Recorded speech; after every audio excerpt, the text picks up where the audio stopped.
साचे दरबार की जय माई, मेरी सचिया जोता वाली माता तेरी सदा ही जय हो। मैं हूं आपकी दोस्त वी कृष्णा और आप देख रहे हैं माता रानी का मेरा और आपका तीनों का यूट्यूब चैनल ज्ञान सहारा। आज बात कर लेते हैं अष्टमी नवमी की। देखिए, पूरे नवरात्रे पूर्ण हुए, लेकिन दुर्गा अष्टमी और नवमी यानी कन्या पूजन हम किस दिन करें, बड़ा जबरदस्त कंफ्यूजन है। आज की वीडियो में वो कंफ्यूजन पूरा पंचांग के हिसाब से दूर करूंगी। साथ ही साथ इस कन्या पूजन पर अष्टमी में करें या नवमी में करें, किस प्रकार कन्या पूजन करें, कन्याओं को क्या अद्भुत चीज दें, व्रत का पारण कब करें और फिर उसके बाद दशहरा पूजन का समय क्या रहेगा, सारी जानकारी लेकर आज की वीडियो में आपके बीच में। वीडियो को निकाल कर मत देखना, आराम से देखिएगा, आपका सारा कंफ्यूजन दूर होगा और आपको बेहतरीन जानकारी इस वीडियो में मिलेगी। खास तौर से कन्या पूजन के समय की एक ही वीडियो में काफी सारी चीजें लेकर आई हूँ, इसलिए थोड़ा संभाल कर देखिएगा। चलिए झटपट वीडियो प्रारंभ कर लेते हैं। मैं बात कर रही हूँ अष्टमी और नवमी तिथि को लेकर कंफ्यूजन जो है। बात करूं पंचांग की, तो वैसे तो आपने देखा होगा कि नौरते अगर हम हिसाब से लगाएं तो 3 तारीख से 11 तारीख तक पूरे 9 दिन बन रहे हैं। उसके बावजूद भी कंफ्यूजन है कि अष्टमी और नवमी को एक कैसे हो गई है अष्टमी नवमी, क्योंकि तृतीया तिथि जो थी, तीसरा नवरात्र जो था वो 2 दिन हो गया था, इसलिए एक नवरात्रि की तिथि थोड़ी थोड़ी आगे बढ़ते बढ़ते इतनी तिथि बढ़ गई। अष्टमी तिथि 10 तारीख को 12:30 बजे प्रारंभ हो रही है। अब आप ये जानिए कि 12:30 बजे अष्टमी तिथि प्रारंभ होगी, तो आप सप्तमी के व्रत का जो पारण करके और अष्टमी तिथि की जो पूजन करेंगे वो 12:30 बजे कैसे करेंगे। 12 बजे से पहले अगर तिथि प्रारंभ होती तो आप अष्टमी का पूजन 10 तारीख को कर सकते थे, परंतु 12 बजे के बाद तिथि प्रारंभ हो रही है, इसलिए जो अष्टमी का पूजन है वो अगले दिन होगा। चूंकि 11 तारीख को अष्टमी तिथि 12:06 पर समाप्त हो रही है और नवमी तिथि का प्रारंभ हो रहा है। अब आप यहाँ देखिए, है तो कंफ्यूजन ही, लेकिन फिर भी कहा यह जा रहा है कि शुभ यही रहेगा कि 10 तारीख और 11 तारीख, 10 तारीख का कंफ्यूजन दूर करके 11 तारीख में अष्टमी और नवमी का कन्या पूजन किया जाए भक्ति भाव से। आपके व्रत भी पूरे हो जाएंगे। जो लोग 8 व्रत नहीं रखते, 7 व्रत रख के अष्टमी में कन्या पूजन करते हैं, इस बार उनके लिए सुनहरा मौका है कि उन्हें 8 दिन पूरे पूजा के लिए मिलेंगे और नवमी वाले दिन उनके जो है कन्या पूजन होगा। दशमी के दिन उनका विधि विधान से पारण होगा, जो कि हमेशा होना ही चाहिए। और दशमी में यानी कि 12 तारीख में प्रातः 10:40 तक नवमी तिथि रहने वाली है।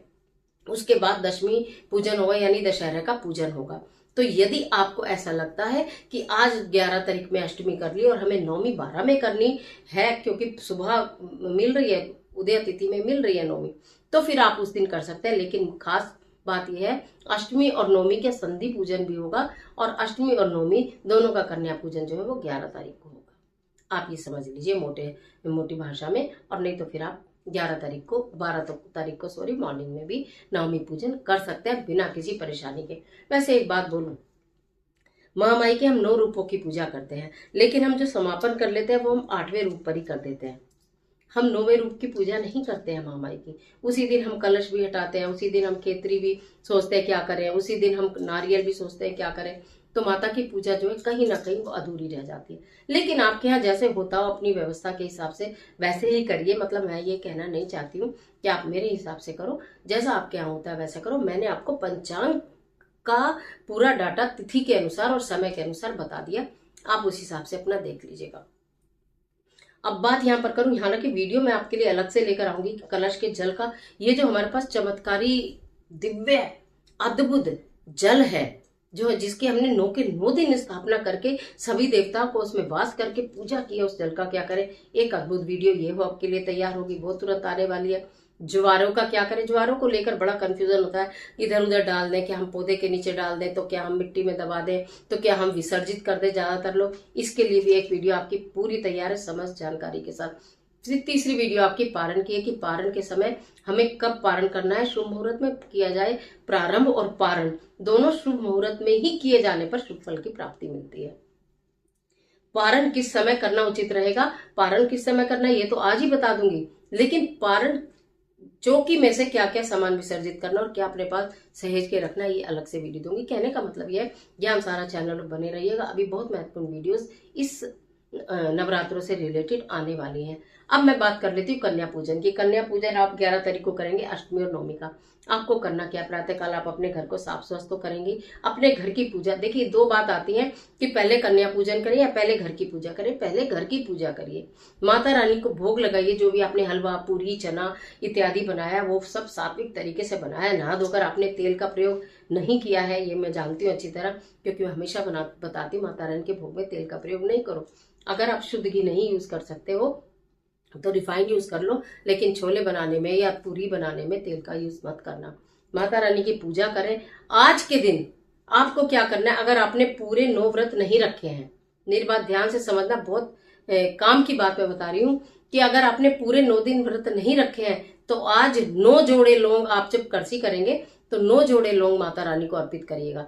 जो आप गाय के गोबर का कंडा रखे नहीं हो तो धूप बत्ती को ऐसे देखिए, जैसे मेरा एक गोला बन रहा है ना, ऐसे फ्लैट कर लेते हैं धूप बत्ती को, फिर उसको रख देते हैं हवन कुंड में, और उसके ऊपर कपूर रख के फिर सामग्री डालकर आप जला सकते हैं। हवन की भी वीडियो अभी बाकी है आपकी, वो भी बताऊंगी कि कैसे करना है आपको। घर में ही सरल विधि से, पूजा के सामान से, कुछ मंत्रों के साथ आपको बताऊंगी मैं। तो इतनी बड़ी वो बत्ती बनाकर उसके ऊपर आपको 9 जोड़ी लौंग घी में भिगो भिगो कर रखनी है। ओम धूम दुर्गाय नमः, ओम धूम दुर्गाय नमः, ओम धूम दुर्गाय नमः मंत्र का जाप करते हुए 9 जोड़ी लौंग आपको अर्पित करनी है। अगर आपने नहीं किया है तो बताशे, अगर आप 9 बताशे चढ़ा सके तो बहुत अच्छी बात है, नहीं तो एक बताशा लेना, उसके 9 मतलब थोड़ा थोड़ा उसे चूर लेना, तोड़ लेना, और उसकी एक एक चुटकी करके 9 चुटकी जौ, 9 चुटकी जौ की आहुति दीजिएगा। ओम धूम दुर्गाय नमः, ओम धूम दुर्गाय नमः, ओम धूम दुर्गाय नमः। ये 3 चीजों की आहुति आपको देनी है। किस किस की? 9 जोड़े लौंग, 9 चुटकी जौ और 9 चुटकी बताशे का चूरा। बताशा नहीं हो तो मिश्री का चूरा, और कोई ऑप्शन नहीं है। तो ये आपको इस तरह से पूजा करनी है। महामाई का पूरा पाठ भजन खूब अच्छे से करके फिर कन्या को आप बुलाइएगा, ठीक है। क्योंकि कितनी बार ऐसा होता है कि बच्चों को बुला लेते हैं, हबड़ा तबड़ी में पूजा ही नहीं होती। एक तो मारा मारी में मत रहिएगा कि एक ही दिन में 2 पर्व हैं, हमारे यहाँ बच्चे नहीं आए, उनके नहीं आए, उनके नहीं आए। पूजा में मन कम रहता है और कन्याओं को बुलाने में मन ज्यादा हो जाता है, जिसके कारण आपका पूरे 9 दिन का किया हुआ कार्य सब व्यर्थ सा ही होता नजर आता है। तो वो काम मत करिएगा। पहले अपने भक्ति भाव से पूजा करिएगा। कन्याओं के लिए सामान जो भी आप लेकर आए, मैंने बोला है हमेशा फास्ट फूड से रिलेटेड, जंक फूड से रिलेटेड, पैकेट बंद चीजें बिल्कुल कन्याओं के लिए मत लाइए। कुछ लोग सोचते हैं बच्चों को ये पसंद है तो हम चिप्स दे दें, तरह तरह के लेस दे दें। देखिए, बाहर की बनी हुई चीजें, नहीं मालूम उनके अंदर कौन सा मसाला लगा है, नहीं मालूम उनके लिए क्या। आप खाली बच्चे नहीं जिमा रहे, आप बच्चों को भोजन नहीं करा रहे, आप माता रानी को भोजन करा रहे हो। तो माता रानी को तो घर की बनी हुई शुद्ध चीज का ही भोजन कराओगे। हाँ, उपहार दे सकते हैं। उपहार में क्या देना है? लाल चुन्नी दे सकते हो, लाल छोटे छोटे पर्स लेकर आइए, नहीं तो लाल रुमाल लेकर आइए। उस लाल रुमाल के अंदर जो भी आप दक्षिणा देना चाहते हो, जो भी आप दक्षिणा देना चाहते हो, 11 रुपए, 21, 51, उधर उधर का सामान लाने से अच्छा दक्षिणा रखो। उसके अंदर 1 लौंग का जोड़ा रखो, रुमाल को बांध दो। नहीं तो जो आप पर्स लाइए तो पर्स में रखकर बंद कर दो चेन, और कन्या के हाथ में दे दो। मैं आपको क्या ही बोलूं, वारे न्यारे हो जाएंगे आपके, इतनी महामाई प्रसन्न हो जाएंगी। लाल रंग की का पर्स या लाल रंग का रुमाल कन्याओं के लिए लेकर आइए पहले से। उसके अंदर दक्षिणा रखिए, दक्षिण के साथ 1 जोड़ा लौंग रखिए। लौंग के जोड़े से कोई ये नहीं सोचेगा कि क्या, क्योंकि माता रानी का प्रसाद ही दे रहे हो आप। आपको भी मैं बता दूं, आप भी संशय में मत रहना कि हम लौंग दें, वो फेंक देगा। कोई नहीं फेंकता, सब खाने में यूज कर लेते हैं। और बोल देना बेटा ये पैसे हैं, ये लोग आप अपने खाने में यूज कर लेना, मम्मा को बोल देना, आपको दे देंगे दूध चाय में डाल के। ऐसी बात है, ठीक है। तो आपको ये करना है। ये देने वाली चीज मैंने आपको बता दी कि आपको क्या जरूर देना है। बाकी तो आप जितना भी सामान चाहे वो दे सकते हो। और आपका मन है उन्हें ठंडा पिलाने का तो घर में शरबत बनाकर भी आप दे सकते हो। मतलब कहने का ये है, हालांकि बच्चे कम पीते हैं, लेकिन अगर आपने आज इस बार देखो, मैं आपको बताऊं, हालांकि शारदीय नवरात्रे पर सर्दी नहीं है। आप रिहफ्जा जो कि पतंजलि का, मतलब वो मत लीजिएगा जो आजम वाजम आता है, शरबत आजम लिखा हुआ, वो नहीं, ठीक है। देसी वो आप लाइए और थोड़ा थोड़ा इतने छोटे छोटे से गिलास में ना उस शरबत को तैयार कर लीजिए। जब बच्चे पानी तो देंगे ही देंगे, जब आप वो शरबत दोगे ना, हकीकत मानना, आप मुझे कमेंट बॉक्स में लिखकर बताओगे कि कोई ऐसी कन्या नहीं थी, कोई ऐसा लांगुर नहीं था जिसने वो शरबत ना पिया हो और शरबत पी के वो तृप्त ना हुआ हो। आप लिख कर बताओगे, गारंटी है मेरी। क्योंकि ये है ही ऐसा अद्भुत। और जहां आपने बच्चों को शरबत पिलाया, थोड़ा ही दीजिए, ज्यादा मत दीजिए, बच्चा मांगे तो और दे दो, लेकिन शुरू में थोड़ा देना जिससे कि वेस्ट ना जाए। जहां आपने शरबत पिलाया बच्चों को, यानी कि माता रानी को पिलाया, आप ये देखना आपके रिश्तों में मिठास आ जाएगी, आपके घर से लड़ाई झगड़े कलेश सब दूर हो जाएंगे। कर कर देखना और आजमा के देखना मेरी इस बात को, आप इन नवरात्रों के कन्या पूजन में, अष्टमी नवमी किसी में भी, ठीक है। आप एक तो ये पिला देंगे, खाने में खाना खिलाइए, अपने हाथ से ग्राही तोड़ तोड़ के खिलाइए, माता रानी को अद्भुत प्रेम से खिलाइए। सबसे पहले आते के साथ ही उन्हें आपने उनके चरण धो दिए, उनको तिलक कर दिया, गंगा जल छिड़क दिया, फिर आपने उनके हाथ पे मोली बांध दी, आप उनके लिए कोई चूड़ी कड़े कुछ घुंघरू वाली चीजें कुछ भी लाए आपने वो पहना दिया। उसके बाद आपने चुन्नी लाए तो चुन्नी उड़ा दी, ठीक है। उसके बाद फिर आपने भोजन उन्हें परोस दिया। भोजन मैंने आपको बताया कि किस तरह से आपको देना चाहिए, तो भोजन आपने परोस दिया। उसके बाद बच्चों को हाथ से कोशिश करें कि हाथ से खिलाएं, संभवतः उसके बाद शरबत पिला दीजिए, नारियल का प्रसाद दे दीजिए, और हाथ में वो जो मैंने बोला है ना दक्षिणा, वो अद्भुत तरीका है, उसे देना बिल्कुल मत भूलिए। जातिवार बच्चों के पैर छुइए, आप कन्या के पैर छुइए, माँ भवानी से मनी मन पैर छूते प्रार्थना करना, भवानी मैं आपके कन्या स्वरूप को घर से विदा कर रही हूँ, आप कन्या स्वरूप में मेरे घर से विदा हो रही हो, लेकिन साक्षात लक्ष्मी स्वरूप में आप मेरे घर में विराजमान हो, साक्षात लक्ष्मी रूप में मेरे घर के अंदर विराजमान रहना।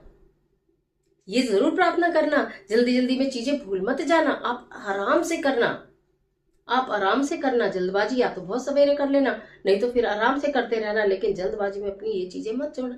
ये हाथ नहीं लगता ना ये वाला मौका दोबारा जल्दी, इसलिए कि माँ लक्ष्मी आप मेरे घर में विराजमान रहना, इस तरह के भाव के साथ चरण स्पर्श करना उनके। और ऐसा नहीं कि जबरदस्ती आप बोलो कि मेरा, आपने देखा होगा, मैंने ये अनुभव किया है, मेरा अपना अनुभव है कि जब कन्या पूजन हम करते हैं तो मतलब हम पैर सिर झुकाकर पैर छूते चले जाते हैं। कुछ बच्चे अपने आप ऐसी चली जाती हैं करने, कोई बात नहीं, कोई कोई तो सिर के ऊपर हाथ रखती है, गॉड ब्लेस यू बोल देती है, वो है बात। अगर आपने बोला जरूर मेरे सिर में आशीर्वाद दो, जरूर मुझे आशीर्वाद दो, मुझे आशीर्वाद दे के जाना, तो वो जबरदस्ती का काम कुछ भी नहीं है। जब स्वेच्छा से, इस बात को भी आजमाना, इस वाली कन्या पूजन इस बात को भी आजमाना, जब स्वेच्छा से आपके सिर के ऊपर कन्या या लांगुर, कोई आपका सिर झुका हुआ है, अपने पैर उनके चरण छू रहे हो, अगर किसी ने आपके सिर पर हाथ रख दिया, समझ लो आपका तो बेड़ा पार हो गया, समझ लेना बेड़ा पार हो गया आपका। और अगर कोई न रखे तो मन को परेशान मत करना, आपके भाव तो शुद्ध थे, बच्चे हैं भूल गए हो। तो ये बातें मैंने बताई, कन्या पूजन कैसे करेंगे ये भी बता दिया। और 8 साल तक की कन्याओं को बिठाने का विधान है, लेकिन आप 9-10 साल की कन्या भी ना मिले तो ले सकते हैं। अगर कन्या ना मिले तो आप क्या करें, कन्या ना मिले तो 9 ही जगह भोजन निकालिएगा, जो भी आपको चीज निकालिए 9 ही जगह निकालिएगा, उसको कम मत करिएगा। 9 जगह निकालकर आप मंदिर में देकर आइएगा, या कुछ गरीब बच्चों को दे दीजिएगा, या गाय को खिला दीजिएगा। कहने का मतलब यह है कि कुछ भी करिएगा लेकिन निकालिएगा 9 जगह भोजन। अगर पीरियड आ जाता है अष्टमी नवमी वाले दिन, यानी 11 तारीख में पीरियड है, अब हम क्या करें, बहुत दिक्कत है। देखिए वैसे तो शारीरिक क्रिया है, कोई आपके घर में बनाने वाला हो तो कन्या पूजन जरूर करना, नहीं तो कन्याओं को बुलाइएगा, फिर बाजार से सामान मंगाइएगा, ठीक है। ऐसी बात नहीं है, दूध की भी बोटल्स आती हैं, दूध की भी बोटल्स आती हैं, फिर कुछ भोजन हलवाई भी बनाकर दे देते हैं अगर आप बनवाना चाहो, नहीं तो फिर ऐसी स्थिति में आप फ्रूट्स दे सकते हो, मिठाई दे सकते हो, ठीक है। आपके घर में तो कोई बनाने वाला नहीं है तो फिर आप क्या करोगे, व्रत के चिप्स वगैरह मिलते हैं जिसमें आपको लगता है कि केवल व्रत के लिए अलग से बनाए गए हैं कहीं शुद्ध जगह पर, वो दे सकते हो, दक्षिणा दे सकते हो। भाव के साथ कर लीजिएगा, कोई टेंशन मत लीजिएगा कि अब हम क्या करें।